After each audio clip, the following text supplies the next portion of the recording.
optimist regarding the Western Balkans, talking about Kosovo. But I have to ask you about Bosnia. Are you optimist on Bosnia as well? I wish I could be more optimistic on Bosnia. I'm concerned by some of the trends which I see taking place there, and I think that the focus of the world has shifted away at a dangerous time to do so.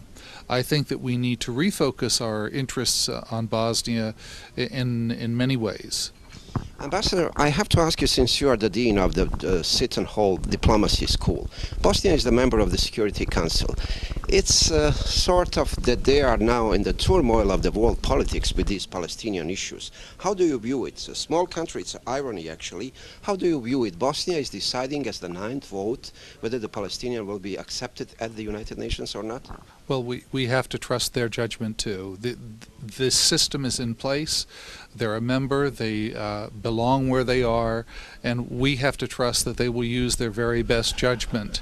And it's reasonable for countries to disagree on different issues. They have a role which they have to play, and I believe they're playing it.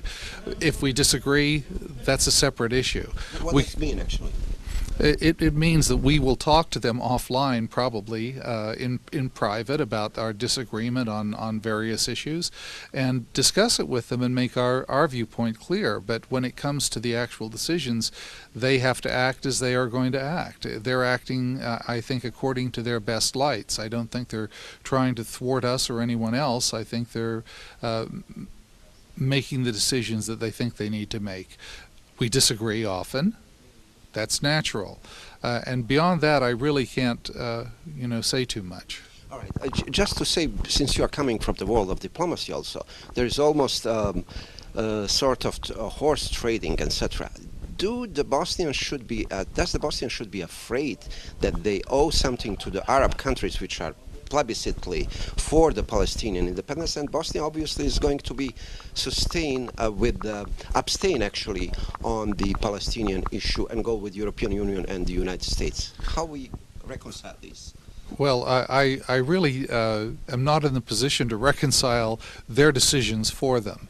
I just hope that they're making the decisions based on their best information and their best lights, and more than that I can't really say. We're going to disagree on some issues. This is one that we may well disagree on when it comes down to it. So. All right. Thank you very much. And how do you see Bosnia in the next couple of years or so? Any Dayton 2 still as an idea?